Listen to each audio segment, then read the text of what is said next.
Good afternoon, everyone. Today I have with me the Secretary of Health, Kim Malzum-Risden, and we are here to answer any questions you may have.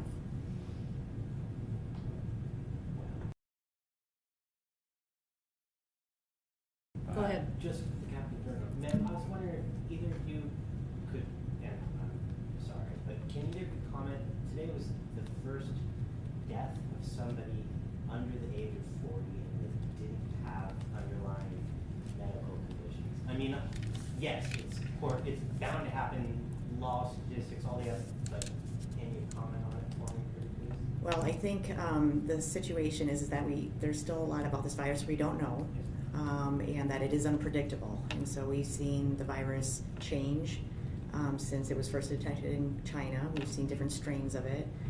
We're still learning to understand how transmittable it is. The CDC just updated its guidance on close contacts today, where they're defining a close contact as somebody who's been within 6 feet of a person for 15 minutes. And so that's a lot longer than what we had been working with before. So I think what we're seeing is just the unpredictability of the virus and the need to stay vigilant and continuing to do what we're doing with testing and isolation if you're positive and good social distancing.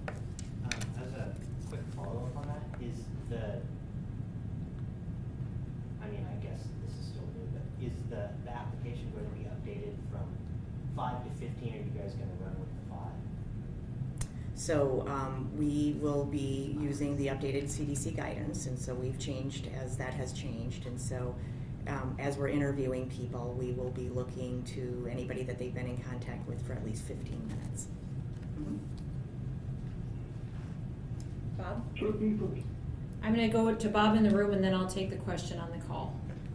My question is about Huntington County and the shooting victim there.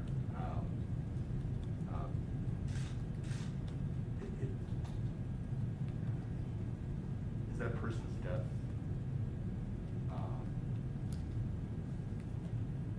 Well, can you talk about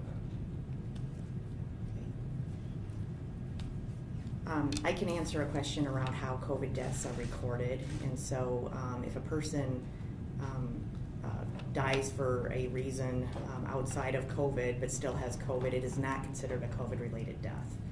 And so that has been a question that we've had and have answered, and that's, again, consistent with the guidelines that CDC has put out. Certainly, if there's an exposure in a situation like that, we would encourage folks that were potentially exposed to monitor symptoms, get tested if they show any symptoms, and follow the guidance that we have out there for anybody else. Just to be clear then. I think I've got the answer. Good. Okay. Was there a question on the phone? Yes, JP from KLIN News Radio. Okay, go ahead, JP. Thank you, Governor.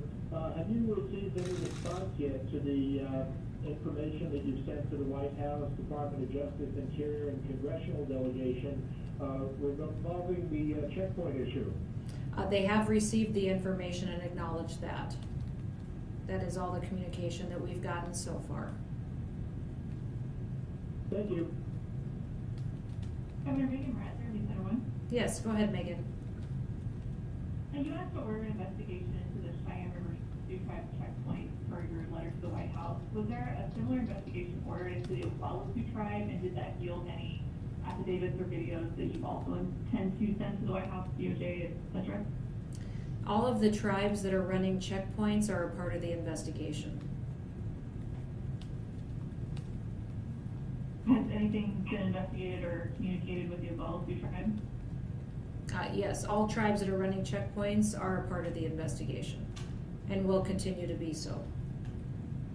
And a follow-up, why has that not been mentioned in a letter to the White House or anything else on the SDF COVID website?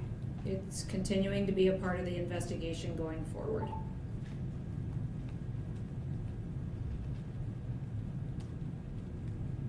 Jackie Henry, SDPD. Yes, go ahead. Thanks. I'm wondering if you can tell us if you're aware of any, as we're coming up on Memorial Day weekend, if you're aware of any Memorial Day I guess, presentations or programs or anything like that dedicated to people who have specifically died of COVID, or alternatively, if you can talk about suggestions for how people can celebrate safely this weekend. Sure. I do not know of any specific celebrations that are being held for those that we've lost to COVID-19 in the state of South Dakota. I do know there are many communities that are planning events, and most of them are doing it in a responsible manner, considering the virus and its spread across our state. Some are social distancing in their vehicles at parks or at veterans memorials.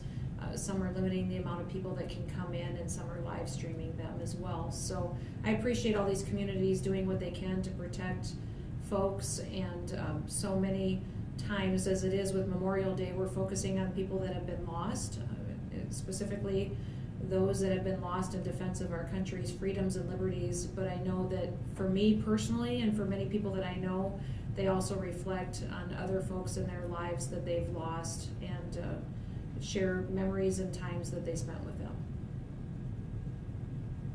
This is Ariel with the Journal. Sure, Ariel, go ahead. Hi, so this is not about coronavirus, but you said you would update us after the conversation with the families in the Hideaway Health community, and I believe that happened today. So could you please share what questions and concerns you heard and what you were able to tell the community members?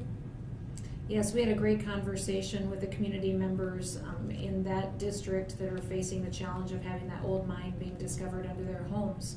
I would say most of them were extremely concerned about their own safety and that of their families. They want to know the extent of that mine underneath the neighborhood and are looking for a professional firm, an engineering firm that can come in and safely assess it to know really what the risks are and how they can proceed forward.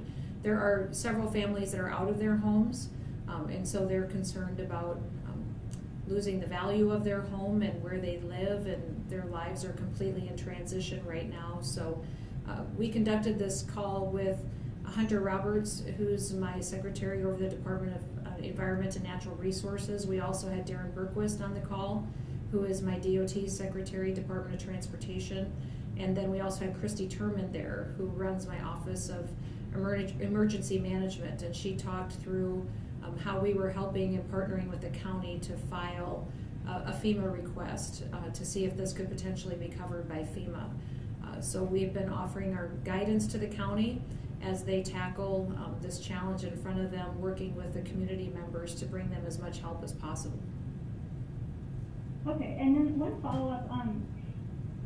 Do you know if it's Larry Fuss, who bought that land, told me that he bought it from the state because they were using that land to mine for the state cement plant in Rapid. Have you been able to confirm if the state is the one who had reclaimed that mine, and if so, will there be any investigation into that reclamation process? No, the mining that was done by the state at that time was surface mining. It was a completely different operation than what this older mine would have been a part of years and years ago. So the surface mining, when that was conducted, was done with no indication of the mine being there. It also was restored, and there was reclamation that happened on the property before the property was sold again. So the state had no knowledge at any time that this mine was in place, and it's not in our records. There's some indication there's public records at the county level and potentially at the federal level, but the state had no knowledge that this old mine was ever in place. Okay, got it. So you're saying at the time that there was the surface mining, you were surface mining over the old underground mine? Yes, and Hunter Roberts could probably answer some more specifics as well, but he indicated that back in 1985 there was some test wells that were drilled to check the area, and that there was at no time one of those wells that had hit a shaft. So even at the time that surface mining was happening or after, was there any indication to the state that there was an old mine there that had been abandoned? Okay, thank you. Patrick? Patrick Kelly, South Dakota Broadcasters. Can you give us an update on ag and some of those perennial questions I asked about USDA livestock inspection, and how's the interim ag secretary doing? The interim ag secretary is doing well. He's very busy. Larry Roden, the lieutenant governor, is filling in for us and has been doing a great job coordinating communication between our commodity groups, farmers and ranchers and producers, and those facilities that would process a lot of the livestock that need to get moved through the system. I would say that we're exploring what kind of inspections need to happen at different facilities in order for us to sell our meat across state lines. It's a waiver and an executive order that we've asked for from the federal government to allow hogs and cattle that are processed in state inspected facilities to be marketed across state lines so that we could get more of the backlog dealt with that we're seeing in South Dakota. We're also exploring what opportunities we have as a state to set up more facilities that could really help us build on some opportunities to market our specific high quality beef and hogs that we raise here in South Dakota. So I would say all options are on the table, and perhaps this challenge we've had in front of us will show us some new opportunities we can pursue in the future to add some value to our commodities. Was there a question on the phone? Yeah, Jeremy. Okay, go ahead, Jeremy, you bet. Yeah, North Dakota announced yesterday they're going to be launching a new Care 19 app called Care 19 Exposure. It's going to use technology from Apple and Google. I just wondered if there's been any conversation about South Dakota also launching that with the state. Jeremy, this is Kim Elson-Rice, and we have had some calls with Google to better understand how their partnership with the Care 19 app would work, and so we're in those discussions right now. Part of the equation with that is that we have to have enough people enrolled in the Care 19 app for that to be a very effective mechanism. So you can help us plug the Care 19 app and help people understand that and get enrolled in it, because that would make that exposure application much more efficacious. Okay, thank you. Governor Noem, this is Chelsea Dickens at News Center 1. Okay, Chelsea, I'm going to go to a question in the room here real quick, and then I'll come to you. Thank you. Covering city council meetings, they're talking about pools. I know Fort Pierre was talking about it.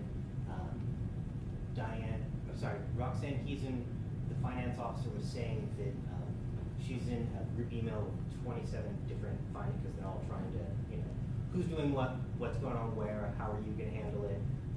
Like she said, 9 had said yes, 8,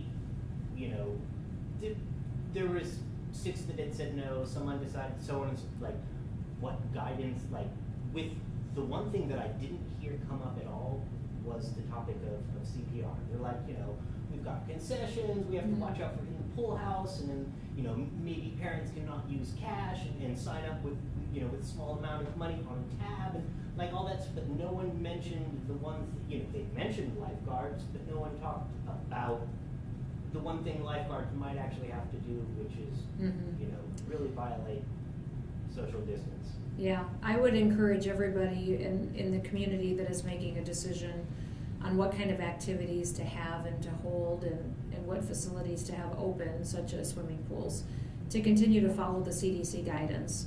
We do have all of that decision-making information on the covid.sd.gov website. I've heard about lots of different plans that they've come forward with, limiting the amount of people in the pool at one time, having only private groups, letting people register ahead of time, and then cleaning down the facility on a regular basis. And I do appreciate the fact that each of these facilities looks different, and so that's why it's important that the local officials are making the decisions on if they should operate and how they should be operating. When it comes to CPR, my encouragement would be that if they get into that situation, to save that person's life and worry about the virus later, especially for children, because the virus would make them not feel very well, but the chances of them getting very ill from the virus would be incredibly low. So yeah, keep our priorities straight, make sure that we're acting to save someone's life, and then worry about the virus afterwards. As a quick follow-up, should the community impact map with places that have substantial community acquired exposures and cases, should places like that maybe be thinking twice about opening? I mean, places like Sioux Falls have already said no, but other, you know, smaller places, is that something that they should take into consideration, maybe? I think it's a decision for the local officials, especially considering that our identification on the community impact map is countywide. There are many different towns in each of these counties, and some may have seen no virus or positive cases whatsoever. Thank you. Hey, Chelsea, did you have a question? Yes, I did, Governor. Going Sure. back to the Blackhawk issue and the conference call this morning, wanted to know what your response was to residents who are asking for the state's role and what more can be done. Well, we will be helping them file that FEMA application. I also indicated to them that if FEMA did make this an appropriate application and they did grant our request, that the state would commit to stepping up and fully fulfilling our 10% share of the cost sharing formula that would need to happen in order for that to be of any assistance to the families. We also are helping them and are going to coordinate getting some contacts with some professional engineering firms that could come in and do an assessment on the mine. And then we don't have that kind of expertise on staff in state government, and we just don't do that type of mining or maintain individuals on staff that have the expertise that's necessary to do that. So we told them we would work with them to make sure we were aggressively finding someone who could give them the kind of assessment and deem that area safe or unsafe as soon as possible. And a follow-up to that, I understand that you'll be sending out additional resources. Is that in regards to experts that can come in and look at the property? Well, we don't have resources at the state level, but we are helping them identify. We told them we'd help within our agencies and departments to identify folks that do have that expertise.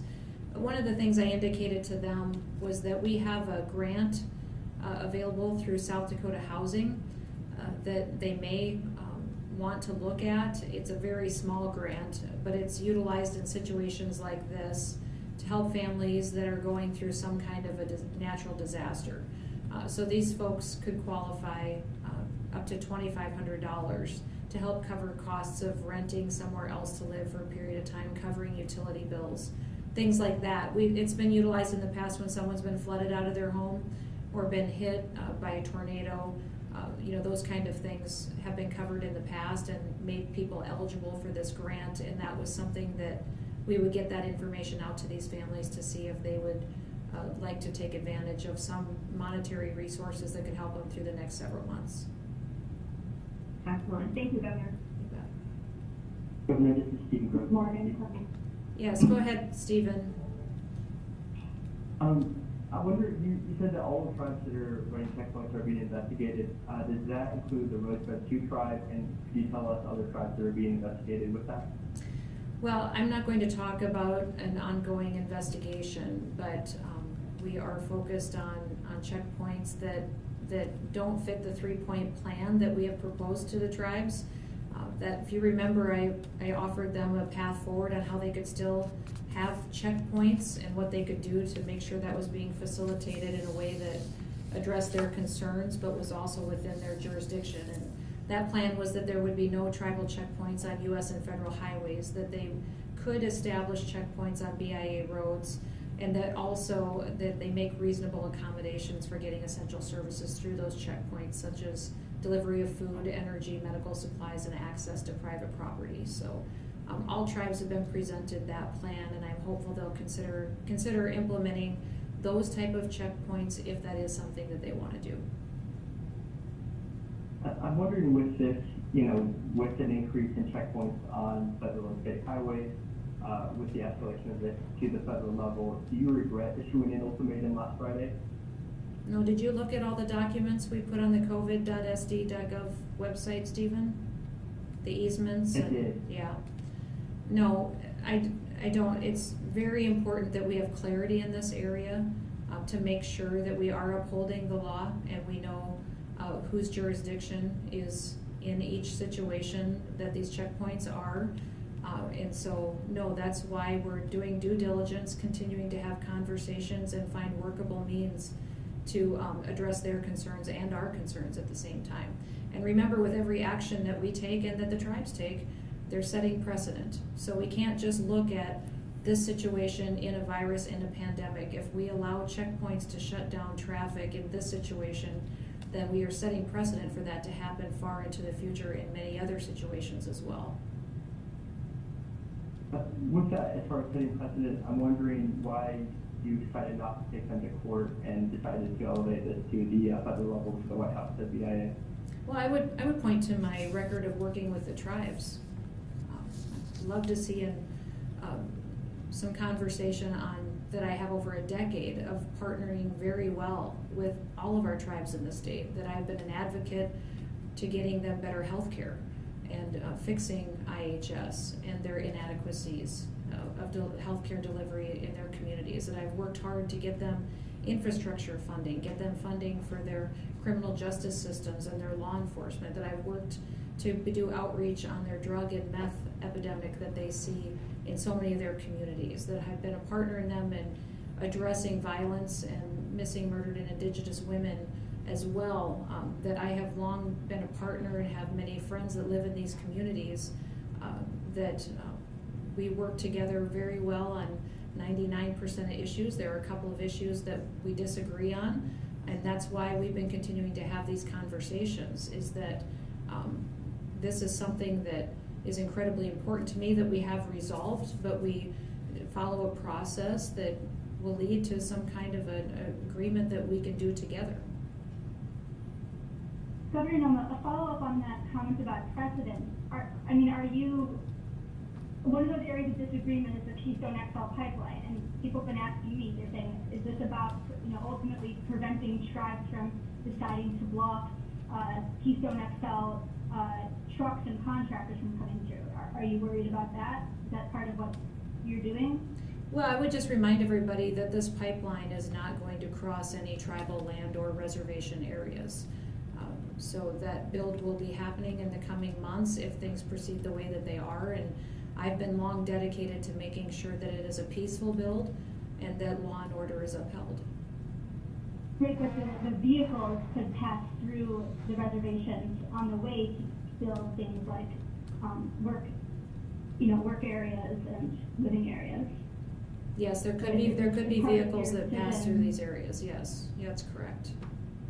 And so it's part of your reason for wanting clarity. Is it because you're afraid that they will want to block those vehicles? Well, I would say that would be a great question for the tribes. For us, we want to make sure that the authority to set up those checkpoints, that it's done appropriately, put in the right locations, and they have no authority to set up checkpoints on state and federal highways. Governor Lee Stringer, SCPD. Sure, go ahead, Lee. I was wondering if you could talk a little bit, you had said yesterday that the easements that y'all released yesterday show that the checkpoints cannot lawfully be on U.S. and state highways. I was wondering how you view those easements as playing that role. I had kind of scanned through them a little quickly and I didn't see anything about checkpoints in them. I was wondering if you could talk a little bit about how easements fit in that role. The easements show a proof that the tribe agreed to allowing those highways to go through reservation areas and that it is under the jurisdiction of the state and federal government. And if you'd like more legal descriptions of what those easements mean, in particular in this situation, I can sure have somebody follow up with you. Okay, that'd be awesome. Mm-hmm. And I have one more quick question about Sure. the investigation, if that's okay. Sure. Would it be accurate to describe state sending investigators to the reservation and these checkpoints to scope things out? No, I would say it would be accurate to say we wanted to deal with accuracy and facts. That we wanted factual information. We were getting dozens and dozens of phone calls of people complaining about the checkpoints, and we didn't want to operate off of anecdotes. We wanted facts in order to present anything to the federal government that they would potentially act on.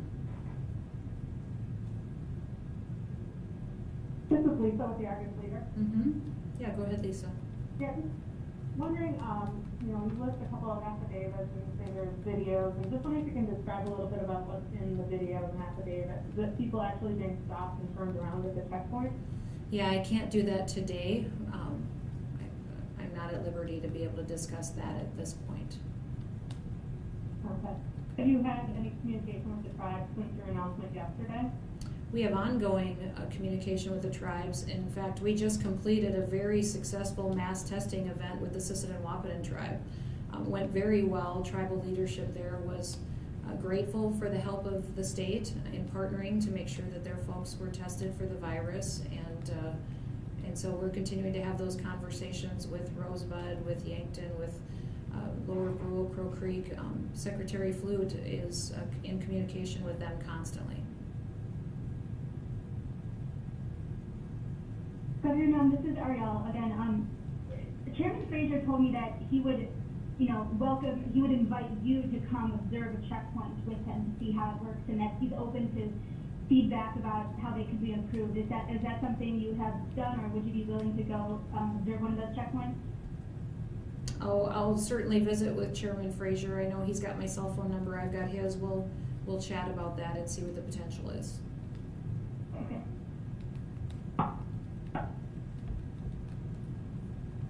Governor JP at KON News Radio. Sure, go ahead, JP. Yeah, do you have any updated revenue numbers that you can share with us? I don't. We have gotten some unemployment numbers that are preliminary, but as far as revenue numbers, not yet. It would be another week or two before we'd be able to assess a full month of impact on our sales tax numbers. Thank you. This is Lisa with the Argus Leader. Sure, go ahead, Lisa. Yeah, the unemployment rate for April was released today. I'm just wondering if you have any comments on the 10% unemployment rate.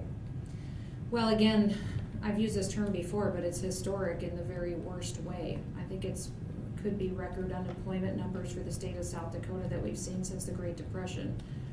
And back then we didn't even record unemployment numbers the way that is done in modern day. So what I would say is it was encouraging to see that we were doing better than the rest of the country, or the country's average unemployment numbers are higher than South Dakota. But still, my focus is on making sure that we can get as back to normal as possible and still protect people and their public health.